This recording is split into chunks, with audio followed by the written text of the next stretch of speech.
요즘 국제결혼은 신랑의 일방적인 선택이 아니라 신부도 오케이 해야 되잖아요. 신부한테 우선권이 더 많아졌죠, 솔직히. 그러면 신부한테 차이는 신랑도 많다는 얘기인데, 많이 차이죠. 예, 어떤 타입이 많이 차이입니까?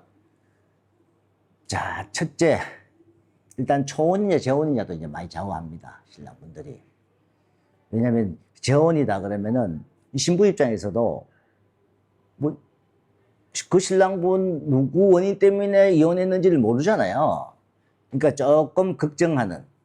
과거에는 재혼에 전혀 관계가 없었어요. 근데 지금은 재혼하는 신랑분들도 약간은 지장이 있다. 근데 많이 지장이 있진 않아요. 약간은 지장이 있는데 혹시나 자녀를 키우고 있으면은 조금 더 지장이 많아져. 이제 많이 가리는구나. 그렇죠. 많이 가리는 편이죠. 그리고 이제 신부들, 부모님들도 기왕이면 초혼하고 해라 이런 말들도 있고.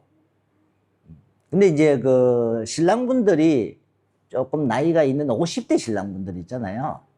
그분들은 또 신부들이 나이가 있는 신부들을 하잖아요. 그러면 재혼을 하더라도 큰 영향은 또 없어요. 근데 이제 40대 초반 중반에서 신랑분이 재혼일 때는 영향이 오더라. 왜? 신부들이 안만 그래도 20대 초반 신부들이다 보니까. 뭐 심지어 10대 말 신부들도 뭐 하는 사람 있잖아요. 그런 신부들은 영향이 온다. 근데 이제 또 그 신부들은 첫째 보는 게 신랑분 느낌이잖아요. 인물이 잘생겼으면 당연히 좋겠죠. 근데 인물도 잘생겼어요.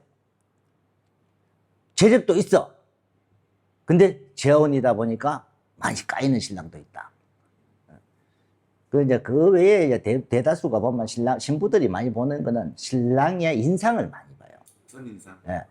어떤 분은 이런 분이 말해요. 저는 키가 작아서 결혼이 가능하겠습니까? 키는 그렇게 중요하지가 않아요. 뭐 키 작으면 신부 키 작은 사람 좀 만나면 되는 거고. 응? 근데 신랑분들이 많이 생각하는 게 제 키가 165 안 됩니다. 그 정도는 아무 문제 없어요.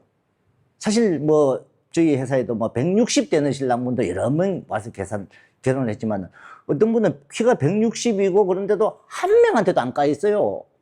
베트남 여자가 좀 작잖아, 키가. 근데 이제 베트남 여성들도 150 초반부터 160 중반까지도 있잖아요. 지금은 160 이상도 많이 있으니까.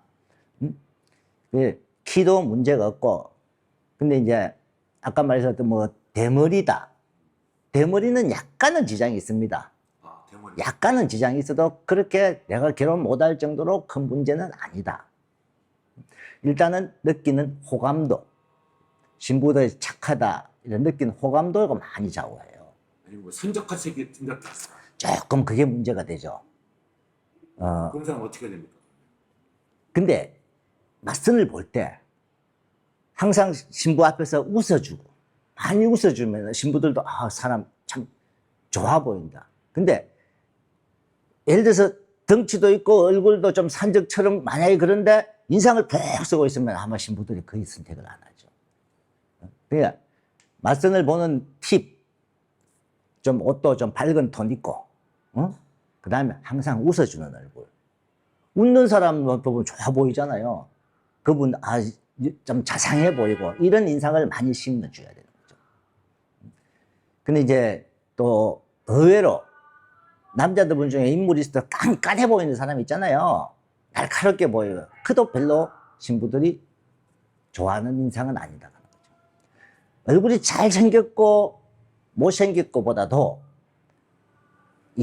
사람이 선해 보이는 인상, 그게 가장 많이. 뭐 여자들도 하기에 잘생겼으면은 뭐 그런 신부, 뭐 신부들도 신랑들 좋아하겠죠. 근데 막 조각 미남 그렇다고 해서 여기서 잘생겼다고 같지는 않아요.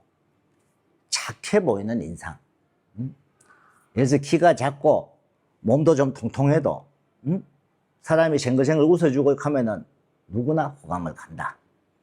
그래서 맞선 보는 팁은 많이 웃는 사람한테. 그 다음에 신랑분들도 마찬가지예요.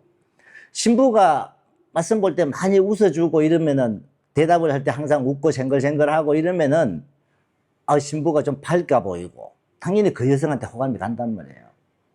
우리도 맞선 볼 때 보면은 신부가 많이 웃어요. 그러면은 내가 뭐가 왜 그렇게 많이 웃어요? 하니까 신랑이 앞에 마음에 드니까 또 많이 웃는 거야. 그 많이 웃다 보니까 서로가 상대방도 그 여성한테 이렇게 많이 이렇게 쳐다보게 되고 호감도가 가죠, 당연히. 그리고 서로 얼굴이 밝은 사람들 만났을 때 서로 대화하고 이렇게 지내도 아, 사람이 참 좋아 보인다 하는 인상을 먼저 가지잖아요. 그래서 신랑분들이 많이 까인다 하면은 아, 내가 좀 딱딱하냐? 깐깐해 보이냐? 이렇게 생각하시면 돼요. 그럼 어떤 노력들을 하나요? 신랑들. 자, 제가 이제 항상 하는 말이 일단은 우리 티를 입을 때 너무 남방 같은 거 이런 거 와이셔츠 같은 거 입지 말고 티도 좀 밝은 티, 젊게 화사한 티. 젊게 보여야 된다는. 그렇죠. 안만 껴도 탁한 티보다는 화사한 티가 사람이 좀 편해 보이고 밝아 보이잖아요. 그 옷 입는 부분. 절대 정장세. 어떤 분 말씀 보는데 위에 보면 남방 딱 입고 양복 바지 입고 구두 신고 이렇게 내려오거든요. 제가 그거 하지 마라 그래요. 그냥 캐주얼 복장에 운동화도 신어도 되고 위에 티, 밝은 티, 편안한 티. 보면 사람이 부담감이 덜 가는 그런 이제 이런 옷도 입고 이렇게 하는 게 가장 신부들 같은 경우도 이제 웬만하면 저희들은 아예 화장을 못하게 해요. 화장도 안 하고 맨 얼굴로 맞선을 보라 하고 신부들도 좀 수수하게 입은 여성들한테 신랑들이 또 호감도가 가거든요. 너무 원피스 입고 좀 예쁘게 쫙 차려입고 오는 이런 것보다는. 그래서 신랑분들이 첫째 마음 준비를 하는 거는 옷도 좀 준비를 하시고. 제가 그때 우리 신랑분한테 막 설명을 했는데도 그 말씀 볼 때 입을 옷을 준비 안 해오신 분들이 가끔 있어요. 특히 라운드 티, L이 없는 티는 될 수 있지만 안 입는 게 좋고, L이 좀 있는. 그렇게 많이 설명해도 막 그냥 와이셔츠 남방, 그 남방을 입으면 어떻게 보면 좀 딱딱해 보이잖아요. 사무적으로 보이잖아요. 이 베트남 같은 경우는 흰 와이셔츠 입으면은 대부분 정장이라고 있어요. 사무실에 출근하는 사람들, 각 관공서에 가면 대부분 다 흰 와이셔츠 입는단 말이에요. 그게 정장이잖아요, 여기서는. 그래서 그러면 사람이 좀 딱딱해 보인다. 좀 사무적으로 보인다. 그렇기 때문에 그렇게 입는 것보다는 화사한 티. 아기보다는 그렇죠. 그렇죠. 그리고 또 그렇게 입으면 또 젊어 보이잖아요, 사람이. 좀 화사한 티. 그 따로 하나, 기존 집에 있는 거 챙겨오는 것보다 좀 옷도 하나 새로 사고, 이렇게 준비를 하는 게 좋죠. 뭐 피부과 이런 데는 안 다니십니까? 아니, 그렇게 하시는 분도 있어요. 피부과 가서 이렇게 좀 몇 번 또 이렇게 피부 마사지도 받고, 어떤 분들은 얼굴 점도 빼고 준비를 미리 사전에 하시는 분들도 있어요. 그분들은 이제 노력을 하는 거죠.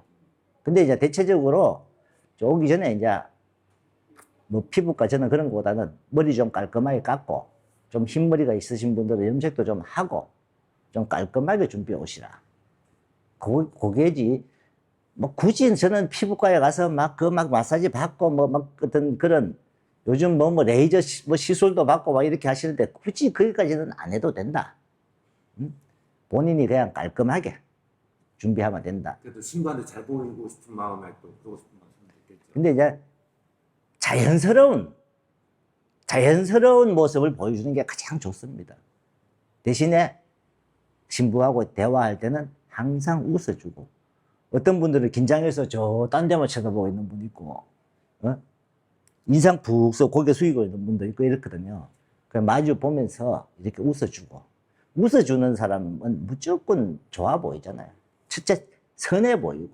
베트남 여성들은 착하고 선해 보이는 남자들.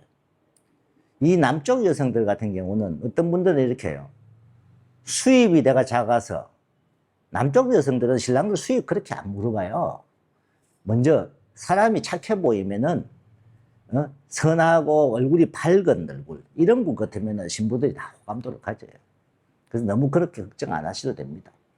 내가 준비하는 거는 좀 깔끔한 인상을 줄 수 있는 복장과 웃는 모습. 한국에서 웃는 연습을 좀 해주면 좋아요.